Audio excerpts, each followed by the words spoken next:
माती कालवण्याच्या भानगडीत पडू नये. आणि आम्हाला तू कुणाला भेटला, तू कुणासाठी माती खाल्लीस, आमच्या पोटात पोटशिळ उठायचं कारण नाही. पण महाराष्ट्रातल्या अर्ध्याहून जास्त लोकसंख्येच्या अनाथ माती कालवणाऱ्या जरांगेला जर तुला भाऊ करून घ्यायचा असेल, तू भाऊ करून घे, नाही तर नवरा करून घे. आम्हाला काही फरक पडत नाही. त्यामुळं प्रसाद लाडांनी ज्या भाजपच्या उमेदवारीवर आमदारकी घेतली ना, तो भाजप ओबीसीच्या जीवावर सत्तेमध्ये आलाय. याचं सूत्र कुठेही ध्यानात विसरू नये.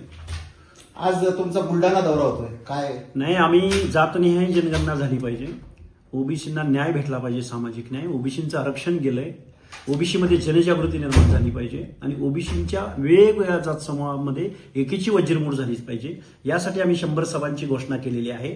आणि त्या घोषणांचा एक भाग म्हणून देऊळगाव राजामध्ये 2-3 सभा आणि सिंदखेड राजामध्ये 2-3 सभा अशा आम्ही मातृतीर्थ मा जिजाऊंच्या जन्मभूमीमध्ये या सभा घेत आहोत आणि ओबीसी बांधवांशी